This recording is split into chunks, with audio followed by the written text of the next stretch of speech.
Want to introduce yourself? Sure. My name is Mitchell Gunter. I'm the host of On the Spot Motorsports Media.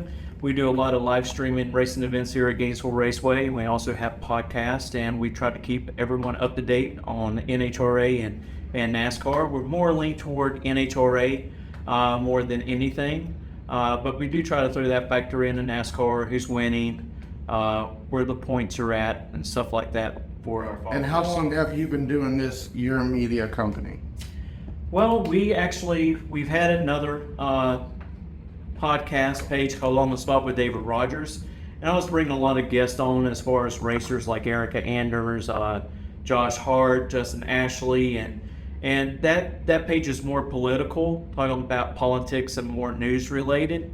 And me and David Rogers, we talked and we decided to just create another page called On the Spot Motorsports Media. That way we could focus mostly just on motorsports for that particular page. So obviously then you work with the racetrack, correct? Two separate entities, right? And then they have you come in to do this type of media to bring recognition to the track. Now, when is the busiest time here for this track? This track really never has any downtime. This track runs pretty much all year round. That's what's so great about living in Florida. You know, you go up north there, they'll be lucky if they get to start in early April. Right. Because they're still having issues with snow and storms. So we have that luxury down here. We usually start our bracket races in January. And explain what a bracket race is. Okay, well, you went up to Z-Max and you got to see a lot of the pro teams run. You know, it's heads up. Yeah. Bracket racing is where we have several different classes. We have Super Pro. Super Pro, you're allowed to run electronic boxes.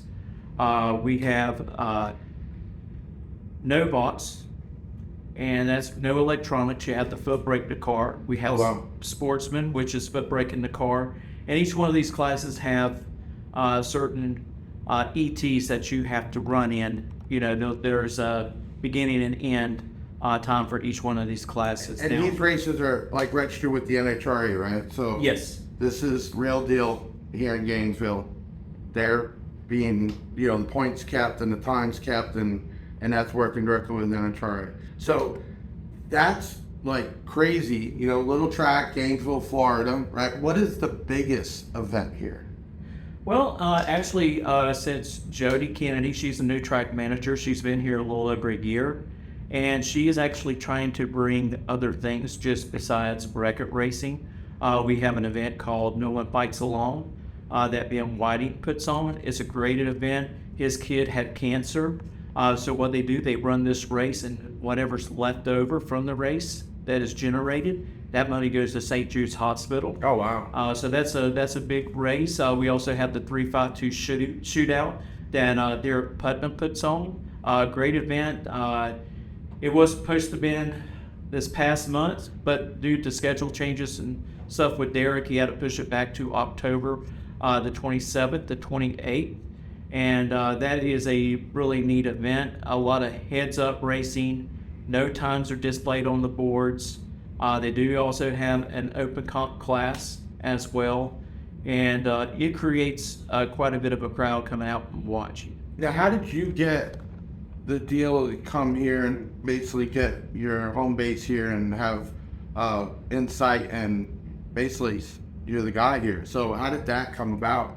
Well, actually, I started racing out here probably in the late 90s, and that continued on. I started running points, and I'll race out of here now. You will actually see me race today. Oh, really? Cool. So not only do a live stream, but I also race out here. And what I try to do is I try to bring that component of the racing into families' homes that cannot come here and see their families race in person because of distance or health issues whatsoever. And so I just do this portion free because I'm already here. Right. So obviously there'll be links and everybody will see how to get here. Is that the main way to view these races, or is there times where it is recorded and viewed by other companies? You can actually go back and watch any race that we do at any time on Facebook or YouTube. If you watch our watch it on Facebook. It's On the Spot Motorsports Media, our Facebook page.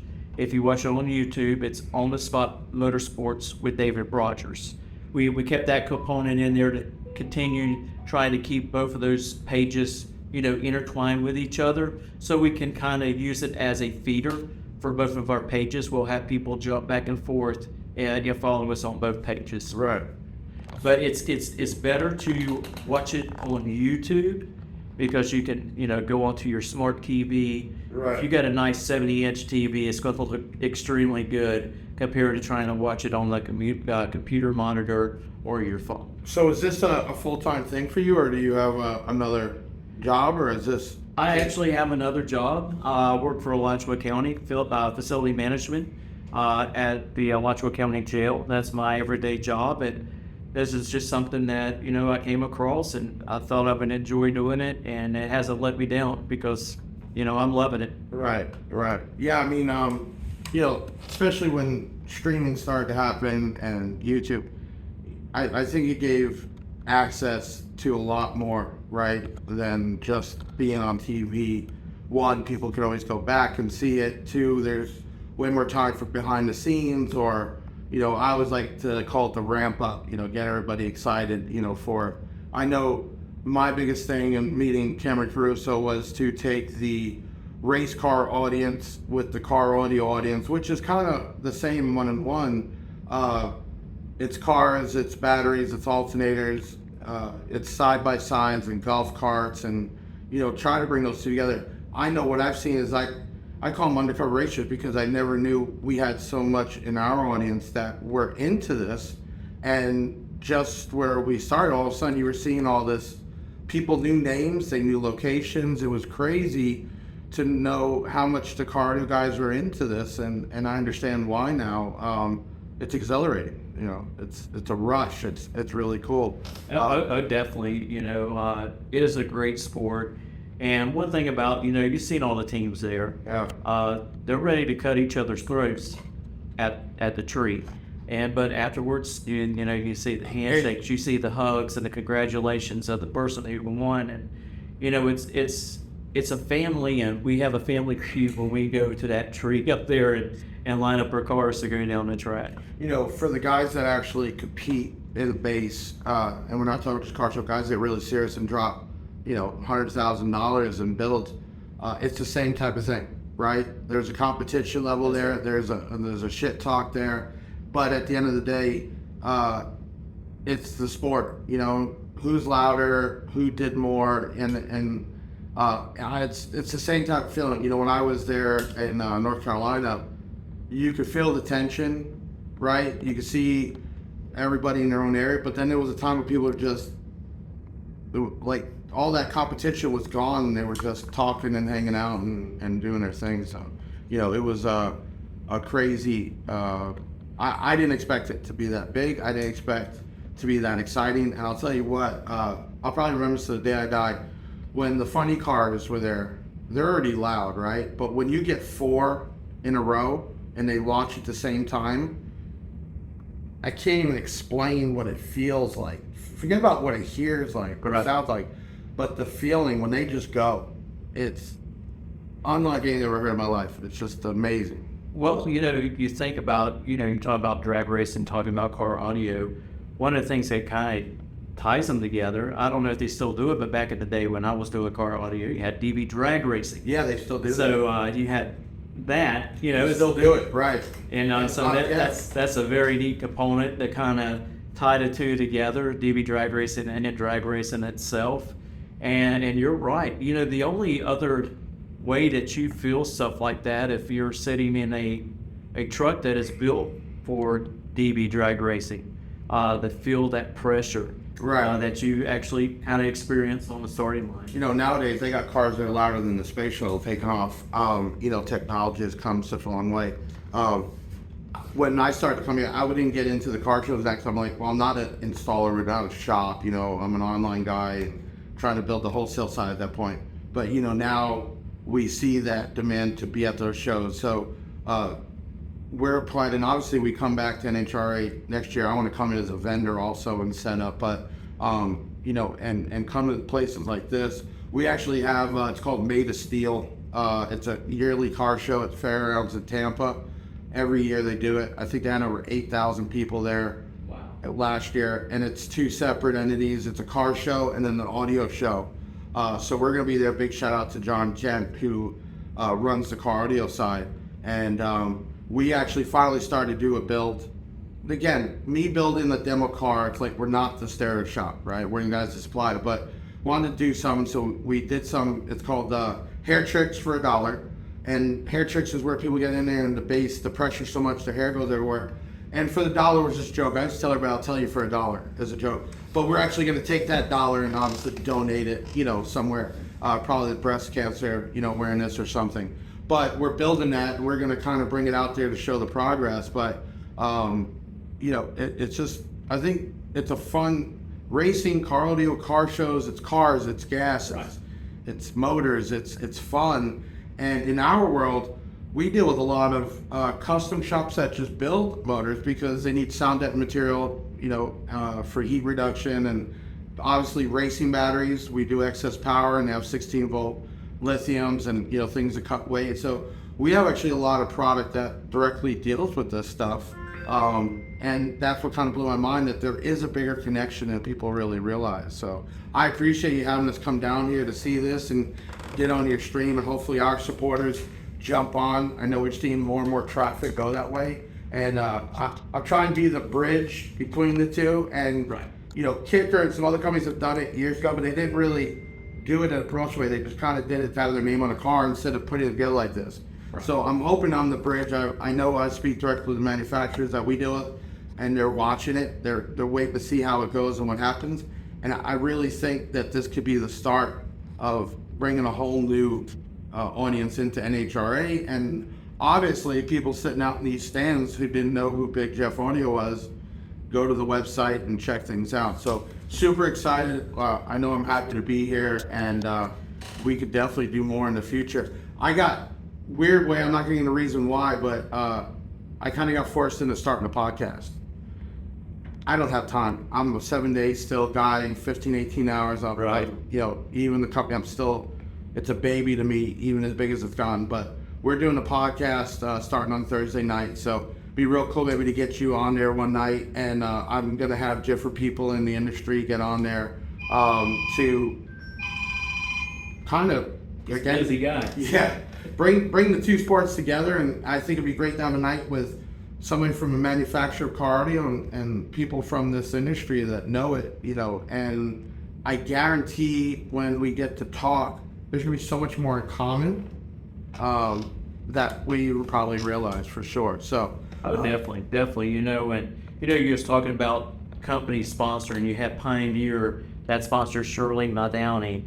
You had JBL, I can't remember who they sponsored. Kicker used to sponsor Cruise Panda. I think MTX still sponsors now for like audio for the stages, and that they told me. Most people wouldn't even know about it. I think that's the problem. People should be more aware that car audio is already in this network of people. And I'll tell you what, there's some die-hard fans. I saw them last at North Carolina. I mean, trying to wait to get that autograph. They were not moving. They were not budging. There was one guy there, big country boy, right? And he says, I want Camry's signature. I'm not moving. And I'm like, I guarantee you ain't. I said, let me see if I can get her out here. But, this is what it's about. A hobby, a way of life, right? I know we always say base sets for life. I'm going to be turning actually 45 tomorrow. And I always say that no matter how old I get, I'm still going to love my home audio. I'm still going to have some kind of system in my vehicle. And if I get a chance to get buried, let me ride out down there with a battery for a little bit and some music. But, I think this is a way of life. You said you've been noticed, like, the majority of your life, this is your thing. I don't think you can even imagine not doing it at this point. I can't. My dad asked me the other day, he said, you're getting a little bit up in age. Why don't you step back from racing and just do the live streams and stuff? I was like, Dad, we got people in their 70s and 80s out there still racing. So I'm not too old to race. Right. You know, and we do. You'll see some of the guys out here today running in the Super Pro class. We got some there and some in the Pro class, which is no box, that are up in their 70s. Curious, in your time of your live streaming, where was the peak? Where did it really take off for you? Like, I know there was a spot in mine where it just... Well, we've had a couple of, peaks and valleys here and there, and that's just the way it goes. But one of the biggest increases actually came from during ZMAX, when I was keeping up with stuff. And I posted that the quadras were all on the track at the same time. Yeah, that was cool. So yeah. Wrote a little thing up on that, Yeah. post a picture of them all on the track at the same time. 191,000 hits. Wow. Over 800 shares, and we gained over 200 followers Wow. That's in one day.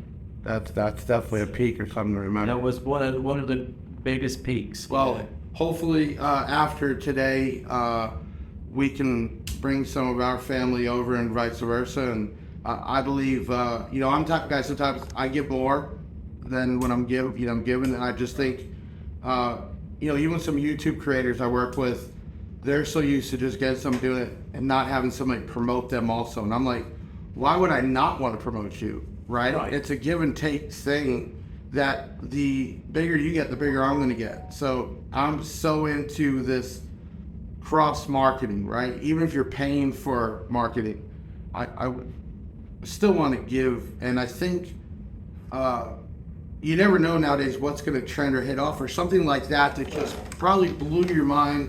Looking at the numbers like, is this real? I think the more people network together and not become a stingy or like, I'm too good for you type thing, I think the bigger it all gets, Yeah. Here's my thing. When I got into the racing, I knew I was known and big in my world, but I knew I was only this big in the rest of the world. And the moment you think you're too big, right, that's where you lose. I believe Donald Trump even has an area of the world that they don't even know who he is, right?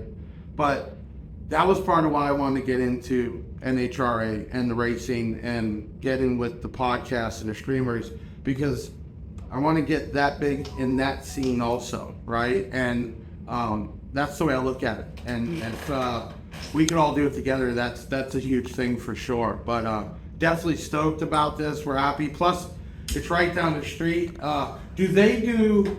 So is this the racetrack that they do? Yes, Gator National. The Gator Nationals. So hopefully we come back again next year strong. I want to make it part of our deal that our full wrap is here in North Carolina again, because we would love to, especially being in the backyard, just love to have the whole damn team there, just true. So we're real excited about that. How big does that get here? Gator Nationals, it is huge. Right.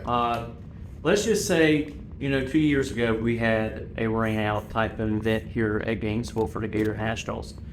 And believe it or not, the parking lot was still packed. Wow. Knowing that it was going to be a rain out, people still came. Waited. They still went to see their drivers, which gives fans a great opportunity to see their drivers when it's raining, because there's nothing going on. Nothing, the teams are not prepping the car. All that stuff's already done, and gives them a great time to mingle a little bit with the crew and talk to the drivers.